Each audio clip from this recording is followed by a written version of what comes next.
단순하고 저급합니다. 법 왜곡죄는 법률가의 양심에 정치적 족쇄를 채우는 행위입니다. 이는 판사와 검사가 법리적인 판단을 내릴 때 권력의 눈치를 보게 됩니다.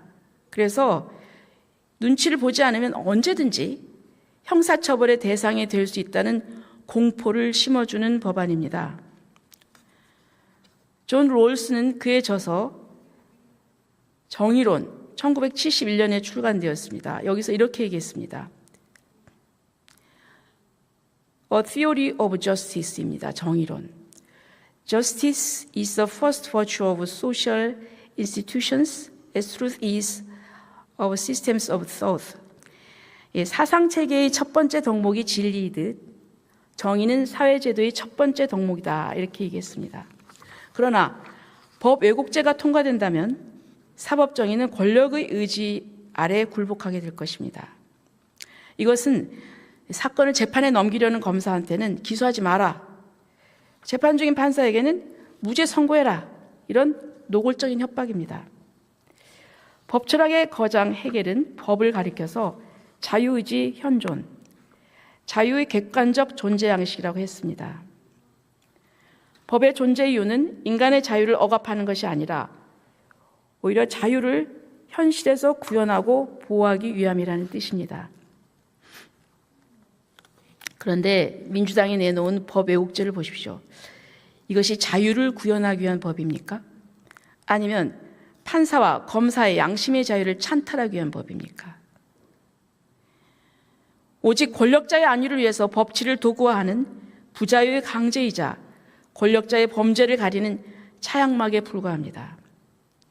헤겔이 말한 법의 숭고한 정신을 정면으로 부정하는 이 계약안은 법이라는 이름을 빌린 합법적 불법에 불과합니다.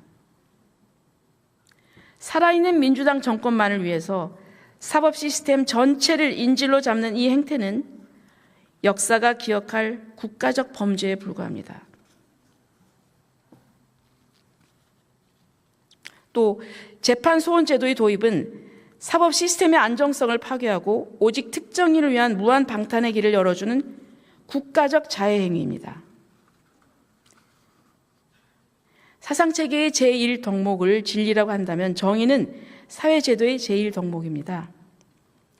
사회 기본 구조와 제도가 정의롭지 못하다면 그것은 아무리 효율적이라 할지라도 마땅히 폐기되어야 할 것입니다. 그런데 민주당이 추진하는 재판 소원 제도에 과연 제1덕목으로서의 정의가 단 한 줌이라도 섞여 있습니까?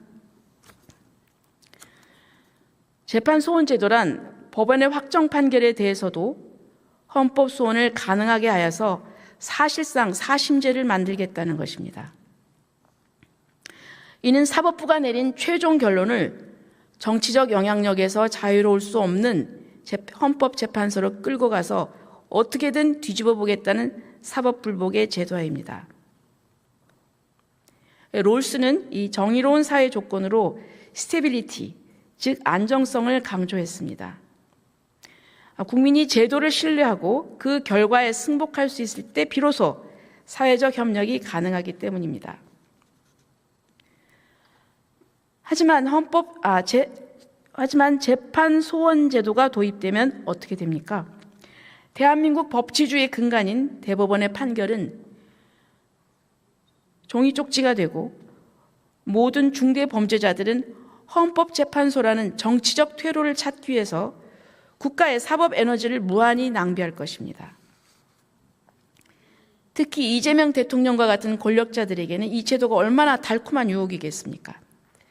대법원에서 유죄가 확정돼도 헌재로 끌고 가서 시간 끌고 자신들이 임명한 재판관들을 통해서 판결을 뒤집을 수 있다면 이게 얼마나 달콤한 유혹이겠습니까? 자, 이것은 공정으로서의 정의가 아니라 권력자를 위한 면죄부일 뿐입니다. 사법 시스템의 예측 가능성을 파괴하고 국민적 불신을 조장하는 이 악법은 국민의 이름으로 반드시 심판받아야 합니다. 대법관 증언은 사법부의 독립을 뿌리째 뽑으려는 사법 알박기이자 코드 인사의 전면화입니다. 법은 자유의 객관적 존재 양식이라는 해겔의 명제는 단순합니다. 법이 단순한 강제력이 아니라 인간의 자유로운 의지가 현실 세계에서 구체적인 제도와 질서로 구현된 결정체라는 뜻입니다. 인간의 내면에 머물던 자유라는 추상적인 개념이 우리 눈에 보이는 현실에서 제도, 즉 집과 같은 형태로 지어진 것이 바로 법이라는 뜻입니다. 여러분, 집이 튼튼하게 서 있으려면 그 기둥이 어느 한쪽으로 기울어져서는 안 됩니다.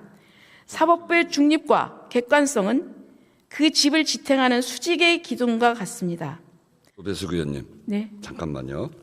제가 한 가지 안내 말씀드리겠습니다. 지금 법사위법이 4개가 연속적으로 필리버스터가 되기 때문에 법무부 장관께서 4일 다 있어야 되는데 현실적으로 불가능한 일이기 때문에 제가 이 국회법 121조 사항에 따라 사항이 어떻게 되어 있냐면 국무총리나 국무위원은 의장 또는 위원장의 승인을 받아 국무총리는 국무위원으로 하여금 국무위원은 정부위원은 차관을 포함합니다.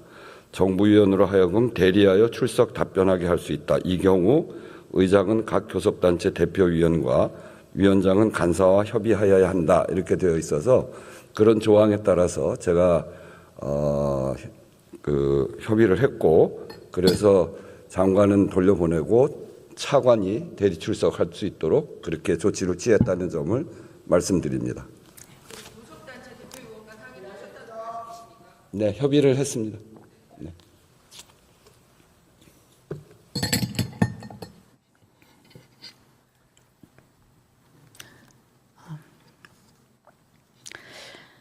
여러분, 집이 튼튼하게 서 있으려면 그 기둥이 어느 한쪽으로 기울어져서는 안 됩니다. 사법부의 중립과 객관성은 그 집을 지탱하는 수직의 기둥과 같습니다. 만약 사법부가 정파적 이해관계라는 한쪽으로 기울어지는 순간 그 안에서 보호받던 국민의 자유라는 집은 순식간에 무너져 내리고 맙니다. 사법부의 독립을 지키는 것이 곧 우리 자유의 집을 지키는 일인 이유가 바로 여기 있습니다. 따라서 사법부의 구성은 그 무엇보다 객관적이고 중립적이어야 하고 정파적 이해관계로부터 철저히 분리되어야 합니다. 그래야만 법이 자유의 보루로서 기능할 수 있기 때문입니다. 하지만 민주당의 대법관 증언을 보십시오. 저들은 사건 적체 해소라는 그럴싸한 명분을 내세우지만 그 속내는 대법원을 자신들의 이념적 동기들로 채워넣겠다는 코트 패킹의 야욕입니다. 법의 객관적 존재 양식을 무너뜨리고 사법부를 민주당의 주관적 욕망을 집행하는 도구로 전락시키겠다는 선전포고입니다. 대법관 수를 늘려서 자신들의 입맛에 맞는 인사들을 투입하는 순간 대법원은 더 이상 헌법 수호의 최후 보루가 아닙니다. 그것은 이재명 대통령과 민주당 정권의 안위를 보장하는 법률적 호위무사들의 집합소가 될 것입니다. 자신들이 임명한 대법관들이 자신들의 범죄를 심판하게 만드는 구조, 그것이 과연 민주주의 국가의 사법부입니까? 아니면 전제군주정의 왕당파 재판소이자 독재자를 위한 인민재판소입니까? 대법관 증언을 통해서 사법부 질서를 파괴하고 권력의 신여로 만들려는 이 만행은 자유민주주의 심장에 비수를 꽂는 행위하고 다를 바 없습니다. 자유현존이라는 법을 지키기 위해 우리는 이 무도한 사법장악 시도를 반드시 저지해야 합니다. 아까도 제가 말씀드렸습니다. 왜 공정한 사법이 중요한가? 그것은 인권 보호를 위해서입니다. 공정한 사법이 존재하려면 삼권 분립이 제대로 작동을 해야 됩니다. 공정한 사법이 되려면 그 사법부의 구성 자체가 중립적이고 객관적이어야 됩니다. 어떤 편향성과 경향성, 그것으로 채워진다고 하면은 국민들이 그 사법에 대해서 신뢰를 할 수 있겠습니까? 그리고 또 그 나오는 결론도 공정하지 않을 것이라고 예측을 하게 됩니다. 국민 여러분, 또 민주당은 법 왜곡죄로 판 검사의 목에 칼을 들이대고 재판 소원죄로 확정 판결을 무력화하고 대법관 증언으로 사법부의 심장을 장악하려고 합니다. 이 톱니바퀴처럼 맞물린 사법 3대 개혁의 끝은 어디입니까? 그것은 바로 대한민국 사법부의 종말이자 짧게는 이재명 1인, 길게는 민주당 일당 독재 체제의 완결입니다.